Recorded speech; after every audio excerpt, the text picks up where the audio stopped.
La muerte de Dios, como Nietzsche sacude las estructuras religiosas. Dios ha muerto. Dios sigue muerto. Y nosotros lo hemos matado. ¿Alguna vez te has preguntado qué significa realmente esta frase? ¿Cómo puede un simple enunciado filosófico revolucionar siglos de tradición religiosa? ¿Estamos preparados para enfrentar las consecuencias de un mundo donde los valores ya no tienen garantía divina? Estas palabras de Friedrich Nietzsche, pronunciadas por primera vez a través del personaje del hombre loco en su obra La Gaya Ciencia, no son una mera provocación, sino un diagnóstico profundo de la civilización occidental moderna.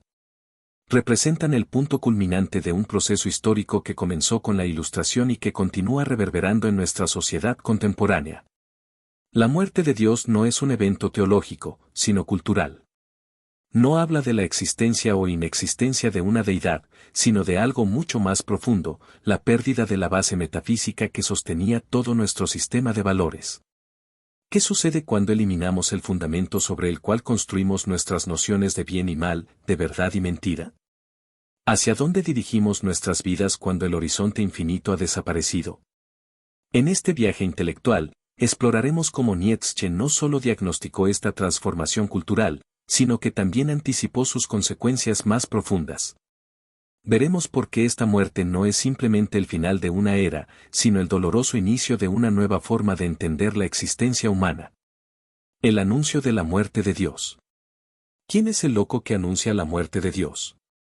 En la sección 125 de La Gaya Ciencia, Nietzsche nos presenta a un personaje desconcertante, un hombre que irrumpe en el mercado, en plena luz del día, portando una linterna encendida. ¿Por qué necesita una luz artificial cuando el sol brilla en lo alto? Porque busca a Dios en un mundo que ya no puede verlo, aun cuando continúa viviendo bajo su sombra. ¿A dónde ha ido Dios?, grita el loco. Yo os lo diré. Nosotros lo hemos matado, vosotros y yo. Todos nosotros somos sus asesinos. ¿No resulta paradójico que sea precisamente un loco quien proclame esta verdad? Nietzsche utiliza esta figura con intención precisa. Solo un marginado, alguien que está fuera de las convenciones sociales, puede ver con claridad lo que la sociedad no se atreve a reconocer. Los ateos racionales en la plaza no comprenden realmente el alcance de su propio ateísmo. Se ríen del loco porque no han dimensionado las consecuencias de vivir en un mundo sin fundamento trascendente.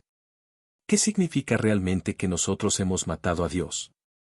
No se trata de un deicidio literal, sino del resultado de un proceso histórico. La modernidad europea, con sus avances científicos, su racionalismo crítico y su emancipación de las autoridades tradicionales, había estado socavando sistemáticamente la credibilidad de la visión religiosa del mundo. El telescopio de Galileo, el microscopio de Leeuwenhoek, la teoría de la evolución de Darwin, la crítica histórica a los textos sagrados, cada avance científico representaba un golpe a la cosmovisión teocéntrica. ¿Podemos realmente dimensionar este acto? El loco nietzscheano nos hace ver que no. ¿Existe todavía un arriba y un abajo? ¿No vagamos como a través de una nada infinita? ¿No sentimos el aliento del vacío? ¿No hace más frío? ¿No viene continuamente la noche, y cada vez más noche? El contexto histórico en que Nietzsche formula esta observación es crucial. A finales del siglo XIX, Europa experimentaba transformaciones profundas, la revolución industrial había alterado radicalmente las formas de vida tradicionales. El positivismo científico prometía explicar todos los fenómenos sin recurrir a causas sobrenaturales. Las ideas democráticas y socialistas cuestionaban las jerarquías sociales establecidas. La crítica bíblica alemana había comenzado a analizar los textos sagrados como documentos históricos, no como revelación divina. ¿No es sorprendente que, en este contexto, la Iglesia perdiera progresivamente su centralidad? El poder político se secularizaba, la educación pasaba a manos del Estado, la ciencia establecía sus propios criterios de verdad independientes de la teología. Sin embargo, las instituciones religiosas aún permanecían como estructuras vacías, como cáscaras que mantenían las formas pero habían perdido su sustancia vital.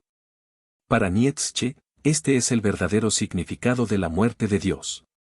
No es que las personas simplemente dejaran de creer en una entidad sobrenatural, sino que el principio organizador de toda la cultura occidental había perdido su fuerza vinculante. ¿Cómo mantener en pie una civilización cuya piedra angular ha sido removida?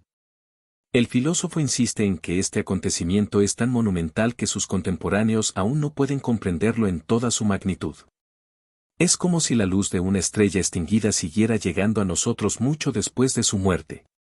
Los valores cristianos, la compasión, la igualdad moral de las personas, la búsqueda de la verdad, la noción de progreso histórico, continuaban operando en la cultura, pero ahora como fantasmas sin su fundamento original.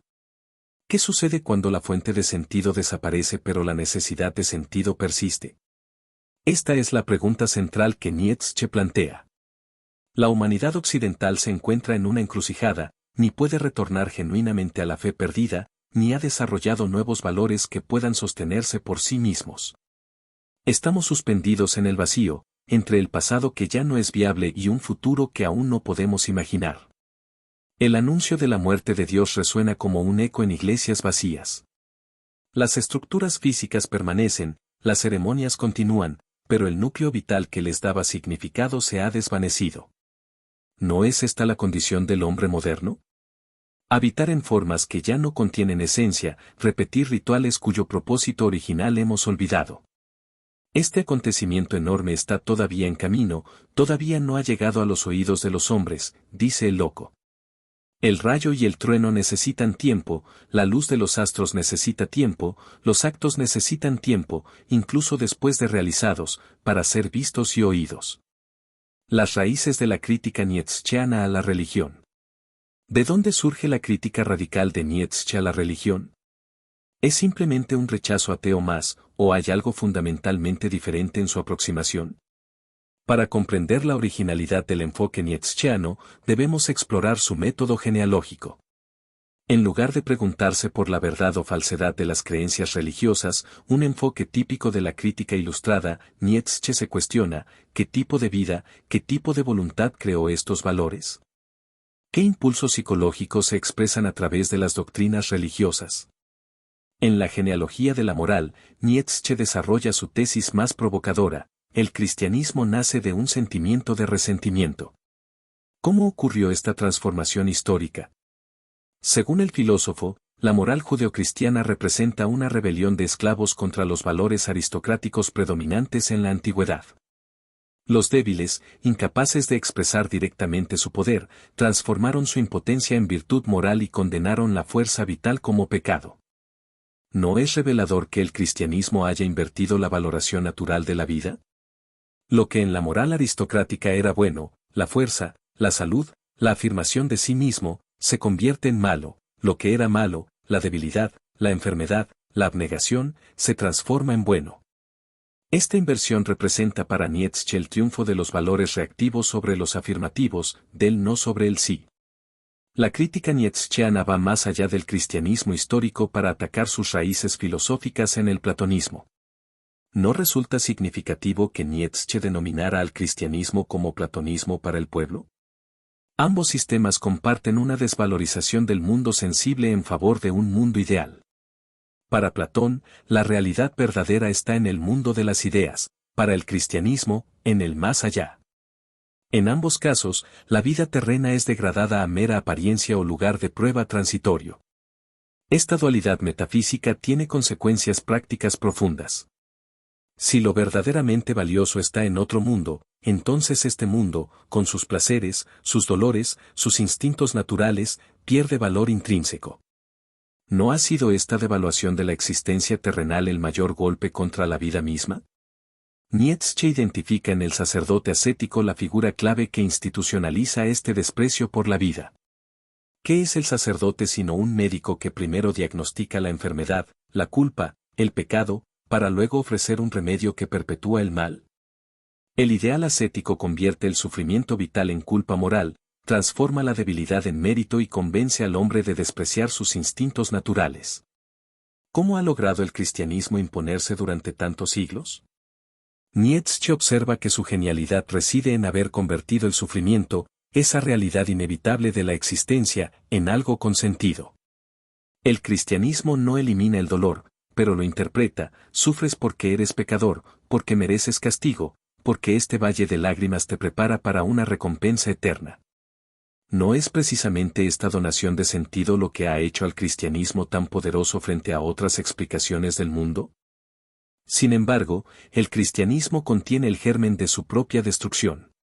La voluntad de verdad que el cristianismo cultivó, la idea de que debemos buscar la verdad a cualquier precio, terminó volviéndose contra sus propios fundamentos. ¿No es paradójico que el impulso cristiano por la honestidad intelectual haya conducido finalmente al cuestionamiento de los dogmas religiosos? La ciencia moderna, hija del espíritu crítico cultivado por la tradición judeocristiana, terminó socavando los fundamentos metafísicos de la religión. ¿Qué es esto sino el cristianismo superándose a sí mismo a través de su propia virtud? La autosupresión de la moral, así denomina Nietzsche a este proceso por el cual la moral cristiana, llevada a su extremo de honestidad, termina revelando su propia falta de fundamento. El vacío dejado por la muerte de Dios. ¿Qué ocurre cuando la fuente suprema de valor y sentido se desvanece? ¿Cómo reaccionamos ante este abismo que se abre bajo nuestros pies? Nietzsche identifica el nihilismo como la consecuencia inevitable de la muerte de Dios. ¿Pero qué es exactamente el nihilismo? Es la condición en la que los valores supremos pierden su valor.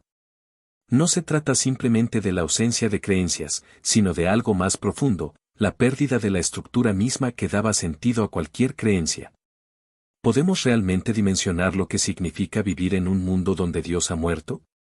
No es solo que un ser sobrenatural haya dejado de existir en nuestra cosmovisión, es que todo el andamiaje de valores, propósitos y significados que se sostiene sobre esa idea ha quedado suspendido en el vacío. Si no hay un juez supremo, ¿qué fundamenta nuestras nociones de bien y mal? Si no hay un diseño divino, ¿qué da sentido a nuestra existencia? Si no hay una verdad revelada, ¿cómo distinguimos lo verdadero de lo falso? El nihilismo adopta diferentes formas según Nietzsche. En su forma pasiva, es la resignación melancólica ante la falta de sentido. ¿No reconocemos esta actitud en el pesimismo cultural de fin de siglo? En su forma reactiva, es la búsqueda desesperada de nuevos absolutos que reemplacen al Dios perdido. ¿No es esto lo que ocurre con los fundamentalismos políticos y religiosos? En su forma activa, finalmente, es la destrucción creativa que abre espacio para nuevas valoraciones. Pero incluso cuando declaramos que Dios ha muerto, sus sombras continúan proyectándose en nuestro mundo. ¿No seguimos pensando en categorías teológicas, aun cuando rechazamos la teología? La moral autónoma de Kant, por ejemplo, sigue presuponiendo un orden moral objetivo, solo que ahora fundamentado en la razón en lugar de la revelación. El progresismo histórico seculariza la escatología cristiana, sustituyendo el reino de Dios por la utopía social. ¿No son estas sombras de Dios que persisten incluso después de su muerte? Nietzsche observa con perspicacia que no nos libraremos de Dios mientras sigamos creyendo en la gramática. Nuestro lenguaje mismo está estructurado según concepciones metafísicas heredadas de la tradición religiosa. Hablamos de sujetos que realizan acciones, como si existiera un yo sustancial separado de sus actos. Mantenemos distinciones entre apariencia y realidad, como si hubiera un mundo verdadero detrás del mundo aparente. ¿Pueden nuestras mentes liberarse realmente de Dios cuando nuestro lenguaje sigue atrapado en categorías teológicas? La muerte de Dios provoca una crisis epistemológica profunda. Si no hay un punto de vista divino, ¿puede existir un conocimiento objetivo? Nietzsche propone el perspectivismo como alternativa, no hay hechos, solo interpretaciones. Cada punto de vista revela un aspecto de la realidad, pero ninguno puede reclamar validez absoluta. ¿No es esta multiplicidad de perspectivas más fiel a la complejidad del mundo que la pretensión de una verdad única? El desencantamiento del mundo es otra consecuencia crucial de la muerte de Dios. La ciencia moderna ha explicado los fenómenos naturales en términos de causas mecánicas, eliminando el misterio y la magia que antes permeaban la experiencia humana. ¿Pero puede el ser humano vivir en un universo completamente desencantado? ¿No necesitamos alguna forma de asombro, de reverencia, de experiencia de lo sagrado? El desierto crece, advierte Nietzsche, señalando la progresiva desertificación espiritual de la modernidad. La racionalidad instrumental, la burocratización, la tecnificación de la vida cotidiana, todos estos procesos contribuyen a un empobrecimiento de la experiencia humana. El último hombre, ese producto final de la civilización nihilista, ya no es capaz de anhelo ni de desprecio, de amor ni de creación. Solo busca su pequeña felicidad, comodidad, seguridad, entretenimiento. ¿No reconocemos en esta descripción aspectos inquietantes de nuestras sociedades contemporáneas? El vacío dejado por la muerte de Dios nos enfrenta a una libertad aterradora. Ya no podemos recibir el sentido de nuestra existencia de una autoridad externa, debemos crearlo nosotros mismos. ¿Pero estamos preparados para esta responsabilidad? ¿Tenemos la fortaleza necesaria para vivir en un universo sin garantías metafísicas? Los intentos de sustitución de Dios. ¿Puede el ser humano realmente vivir sin absolutos? ¿Es posible crear una cultura sin fundamentos trascendentes? La historia posterior a la muerte de Dios parece responder negativamente a estas preguntas. En lugar de abrazar el vacío, hemos intentado llenarlo con nuevos ídolos, con absolutos secularizados que ocupan el lugar dejado por la divinidad.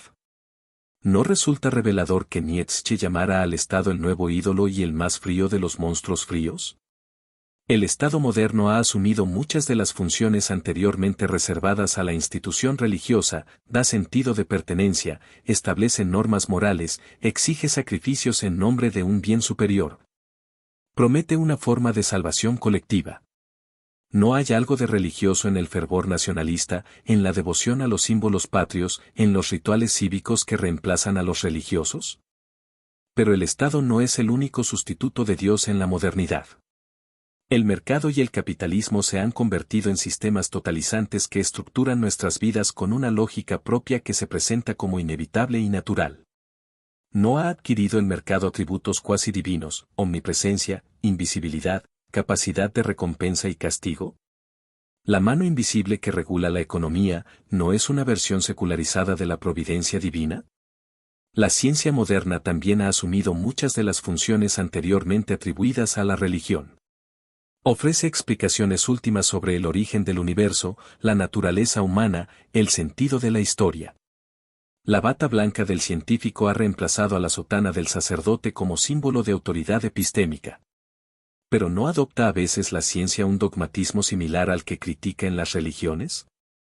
¿No hay una fe científica que va más allá de lo que la propia metodología científica puede justificar?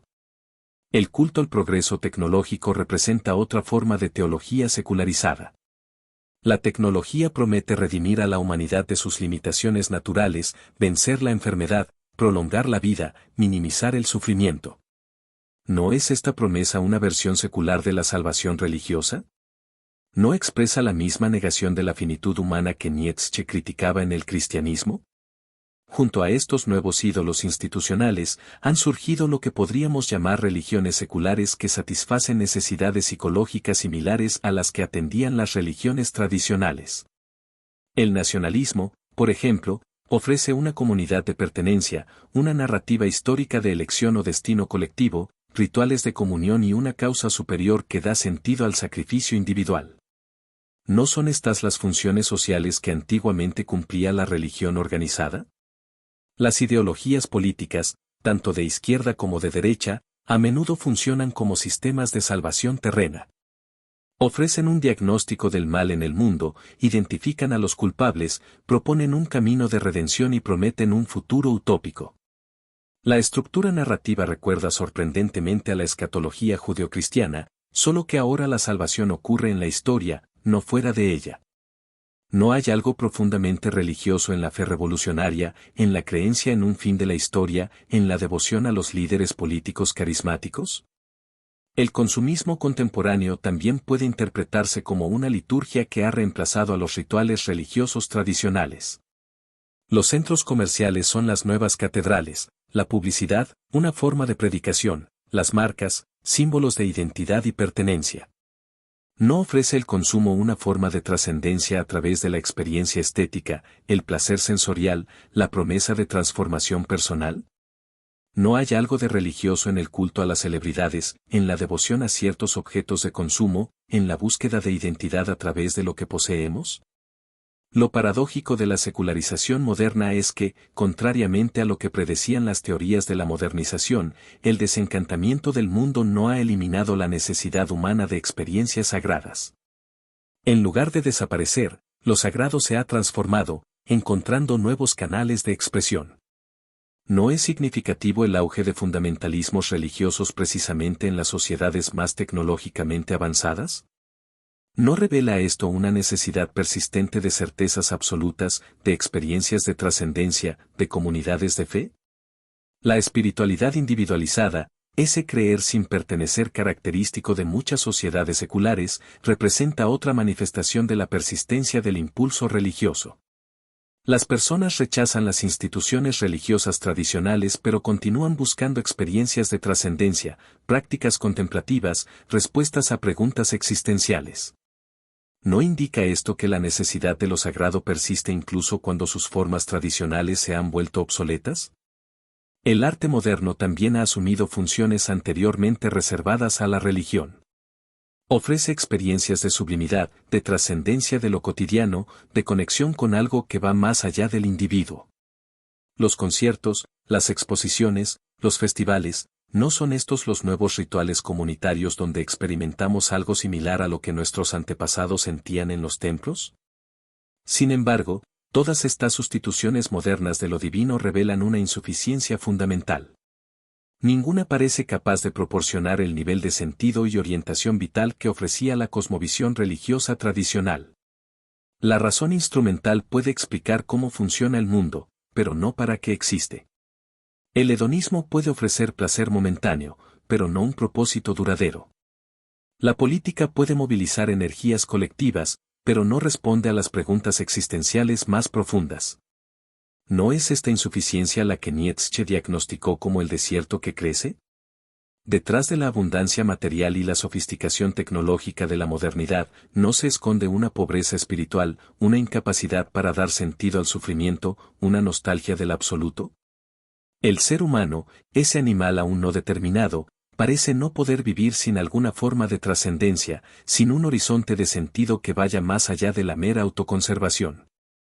El proyecto nietzscheano para superar la muerte de Dios.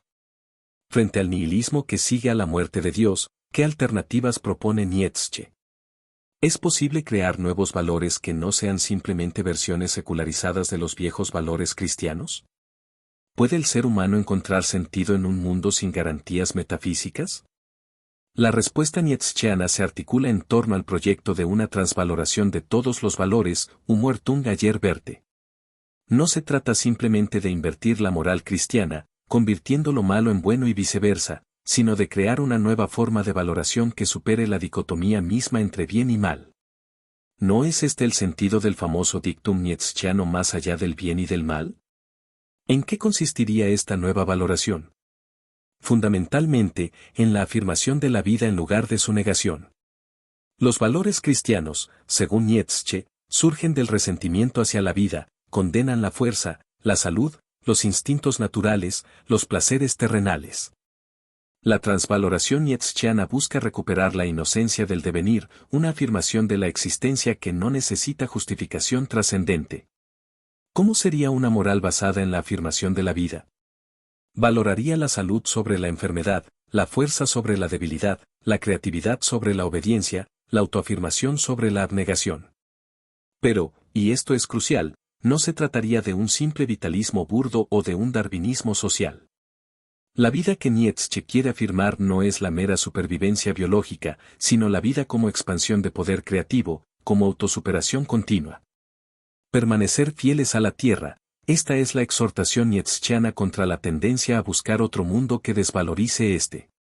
¿No implica esto una revalorización radical del cuerpo, de los sentidos, de la experiencia inmediata que la tradición platónico-cristiana había degradado? En lugar de despreciar el mundo sensible en nombre de un ideal abstracto, Nietzsche propone recuperar la gran razón del cuerpo como fuente de sabiduría y valor. El proyecto nietzscheano encuentra su expresión más potente en la figura del Übermensch o superhombre, mejor traducido como más allá del hombre o ultrahombre. Pero ¿quién es exactamente este ultrahombre que Nietzsche anuncia a través de su Zaratustra? No es un superhéroe con poderes especiales, ni una nueva especie biológica, ni un líder político carismático, interpretaciones todas que han llevado a malentendidos peligrosos. El ultrahombre es, ante todo, el creador de nuevos valores. Es aquel que, reconociendo la muerte de Dios, asume la responsabilidad de dar sentido a su propia existencia sin recurrir a garantías trascendentes. ¿No es esta la carga más pesada? Ya no podemos recibir el sentido desde fuera, debemos crearlo nosotros mismos, sabiendo que no tiene más fundamento que nuestra propia voluntad creadora. ¿Qué tipo de persona sería capaz de soportar esta responsabilidad?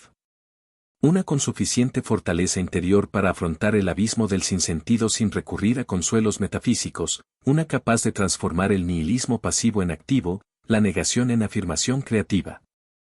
El ultrahombre no niega el sufrimiento, sino que lo incorpora como elemento necesario de una vida plena. No busca eliminar la tensión y el conflicto, sino utilizarlos como fuerzas creativas. Junto a la figura del ultrahombre, Nietzsche propone el amor fati, amor al destino, como actitud existencial ante un mundo sin providencia divina. ¿Qué significa amar el destino? No resignarse pasivamente a lo inevitable, sino quererlo activamente, afirmarlo como parte necesaria de la vida. Es la capacidad de decir así lo quise incluso ante lo que no elegimos, transformando la necesidad en libertad a través de la afirmación creativa. Esta actitud encuentra su expresión más profunda en la doctrina del eterno retorno, quizás la idea más enigmática de Nietzsche. Imaginemos que un demonio nos revelara que nuestra vida, exactamente como la hemos vivido, con cada dolor y cada alegría, se repetirá eternamente, sin cambio alguno. ¿Cómo reaccionaríamos ante esta revelación? ¿Con desesperación ante la perspectiva de revivir eternamente nuestros sufrimientos, o con júbilo ante la afirmación eterna de cada instante? ¿No es el eterno retorno la prueba más difícil para el amor a la vida? Quien pueda afirmar el eterno retorno, desear que cada momento de su existencia se repita infinitamente, habrá superado el nihilismo y la negación de la vida. No se trata tanto de una teoría cosmológica como de un imperativo existencial, vive de tal manera que puedas desear la eterna repetición de tu vida. La voluntad de poder, will sur macht, constituye otro concepto fundamental en el proyecto nietzscheano. A menudo malinterpretada como simple deseo de dominio sobre otros, la voluntad de poder en Nietzsche tiene un sentido mucho más amplio y profundo. Es el impulso de autosuperación continua, la tendencia de la vida a expandirse y a ir más allá de sí misma. No se expresa esta voluntad de poder tanto en el artista que crea una obra maestra como en el santo que se supera a sí mismo, tanto en el filósofo que piensa más allá de lo establecido como en el niño que aprende a caminar. La creación artística representa para Nietzsche el paradigma de la voluntad de poder como fuerza afirmativa. El artista impone forma al caos, crea orden a partir del desorden, da sentido a lo que no lo tiene. ¿No es esta una imagen perfecta de cómo podríamos relacionarnos con la existencia tras la muerte de Dios? No como receptores pasivos de un sentido dado, sino como creadores activos de formas y valores. El proyecto nietzscheano no promete un camino fácil. Superar el nihilismo requiere una fortaleza espiritual que pocos poseen. La mayoría, sugiere Nietzsche, preferirá seguir viviendo a la sombra de Dios, adorando ídolos secularizados, buscando consuelos metafísicos en nuevas formas. El último hombre, satisfecho con su pequeña felicidad, representa la tentación constante de evitar la responsabilidad de la creación de valores.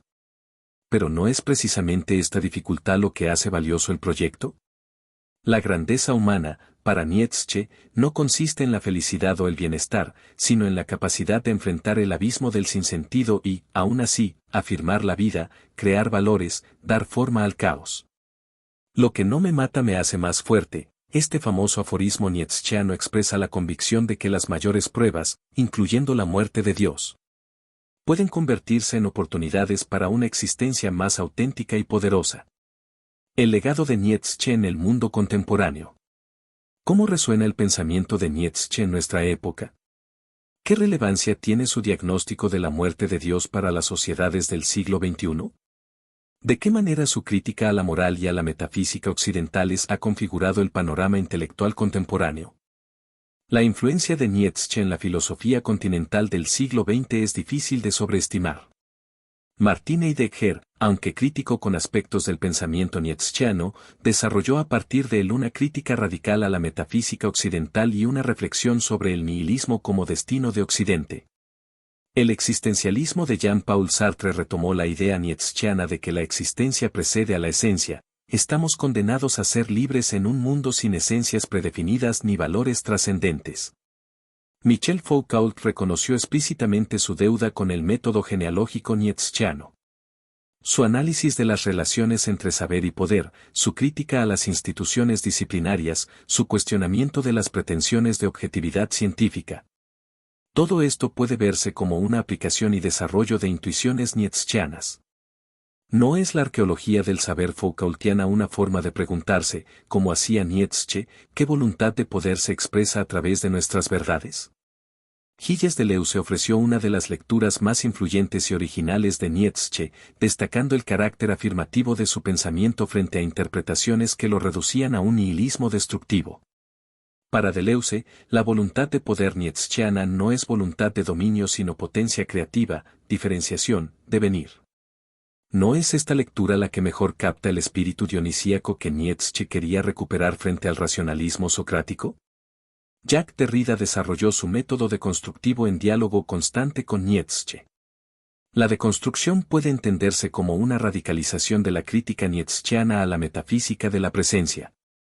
Una forma de usar el martillo filosófico para revelar las fisuras en los sistemas conceptuales que se presentan como coherentes y autosuficientes. No es la perspectiva derridiana sobre el lenguaje, como sistema de diferencias sin términos positivos, un desarrollo de la crítica nietzscheana a la idea de verdad como correspondencia? Más allá de su influencia directa en filósofos específicos, Nietzsche puede considerarse un precursor de lo que posteriormente se denominó posmodernidad. Su cuestionamiento de los grandes relatos legitimadores, su crítica a las pretensiones de objetividad, su perspectivismo epistemológico, su deconstrucción de la subjetividad unificada. Todos estos temas anticipan aspectos centrales del pensamiento posmoderno. ¿No define Jean-Francois Lyotard la condición posmoderna precisamente como incredulidad ante los metarrelatos, algo que Nietzsche ya había anunciado con su crítica a las fábulas metafísicas?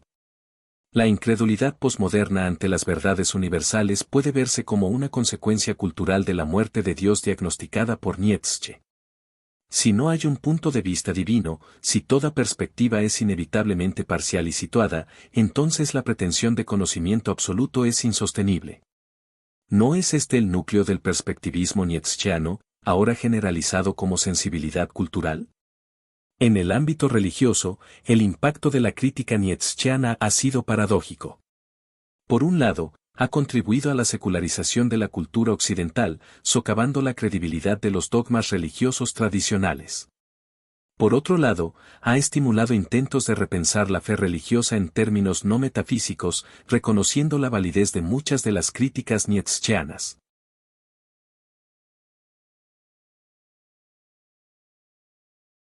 Así han surgido teologías después de la muerte de Dios que intentan articular la experiencia religiosa sin recurrir a un Dios como ente metafísico separado del mundo.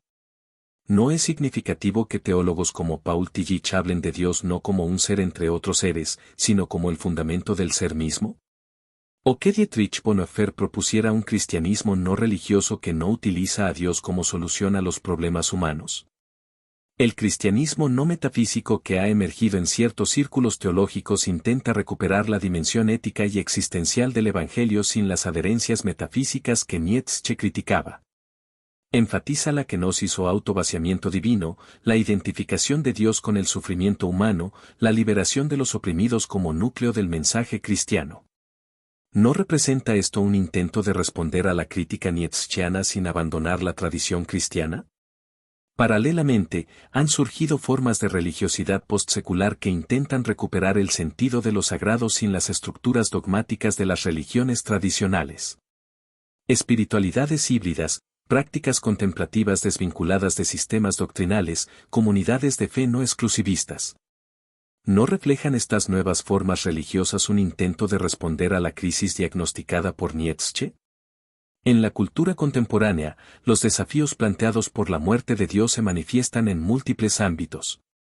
La fragmentación de los valores y la dificultad para establecer consensos morales básicos reflejan la ausencia de un fundamento común para la ética.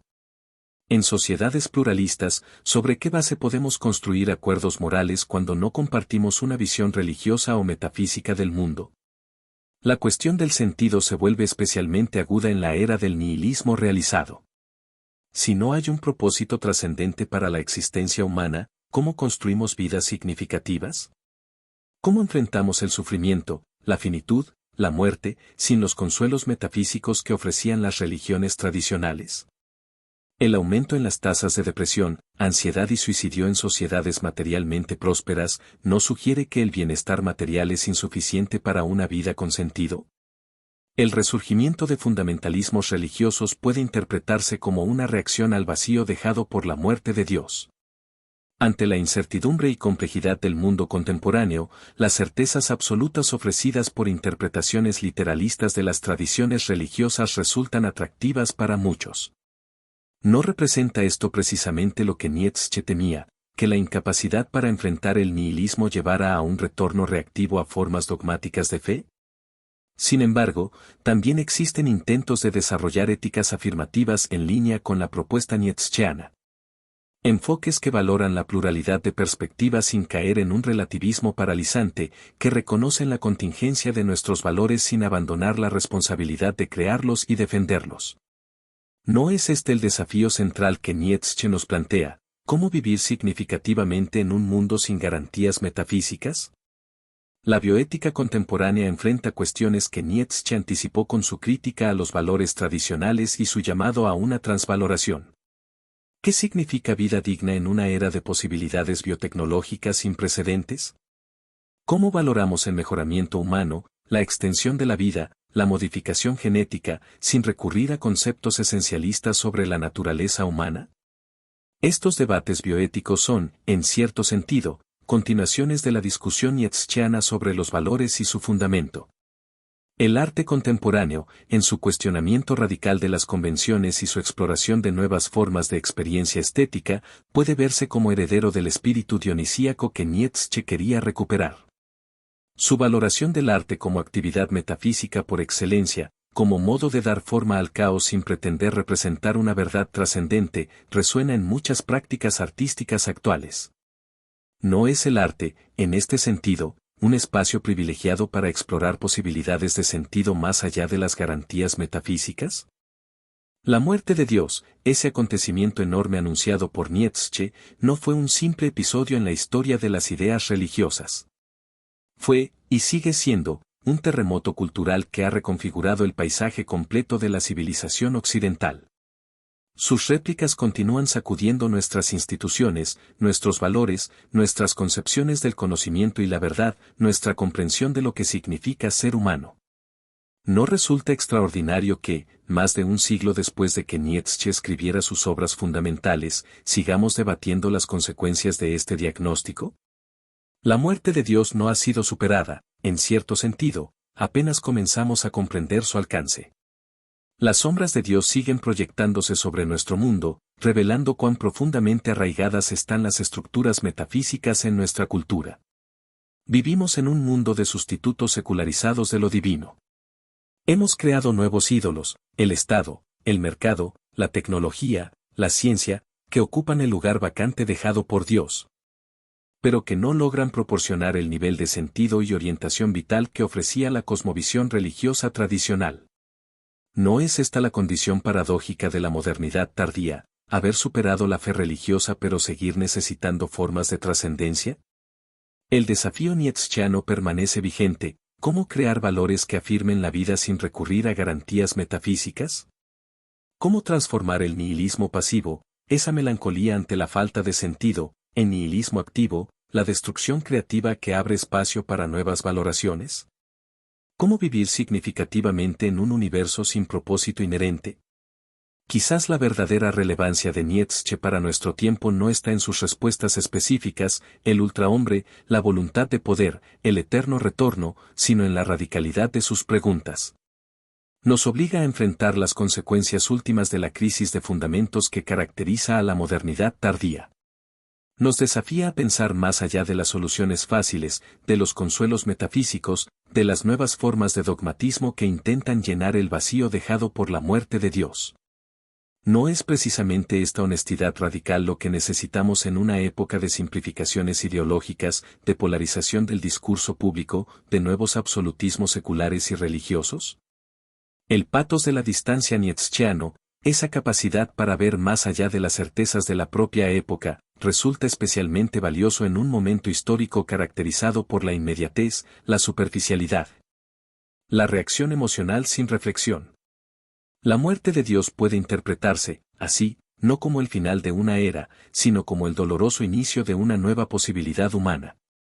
No como una pérdida que debamos lamentar, sino como un desafío que nos invita a una forma de vida más auténtica, más creativa, más responsable. El vacío dejado por la muerte de Dios no es simplemente un abismo de desesperación, es también el espacio abierto para la creación de nuevos valores, de nuevas formas de sentido, de nuevas posibilidades de lo humano. ¿No es esta, finalmente, la intuición más profunda de Nietzsche? Que la crisis más grave de la civilización occidental, la muerte de su fundamento metafísico último, podría convertirse, para quienes tengan la fortaleza espiritual necesaria, en la oportunidad para una transformación radical de la existencia humana. No en la dirección de un nuevo dogmatismo, de un nuevo absoluto, sino hacia una afirmación de la vida que incorpore la pluralidad, la contingencia, el devenir, como dimensiones esenciales de la realidad. La muerte de Dios nos enfrenta a la posibilidad más aterradora y a la vez más liberadora, que el sentido de la existencia humana no es algo que descubrimos, sino algo que creamos. Que los valores no son entidades eternas a las que accedemos a través de la razón o la revelación, sino creaciones históricas que expresan formas de vida, voluntades de poder, perspectivas sobre la existencia. Que el conocimiento no es un espejo de una realidad independiente, sino una interpretación creativa que organiza la experiencia según necesidades vitales. En este sentido, quizás la muerte de Dios anunciada por Nietzsche no sea tanto el fin de una era como el principio de una nueva comprensión de lo que significa ser humano. No como seres caídos que buscan redención, no como sujetos racionales que descubren verdades eternas, sino como creadores de sentido en un universo que no ofrece garantías metafísicas. Una comprensión más modesta en sus pretensiones de certeza, pero más afirmativa en su valoración de la vida, menos consoladora, quizás, pero más auténtica en su enfrentamiento con la condición humana. La muerte de Dios, entendida así, no es el final del camino, sino su verdadero comienzo.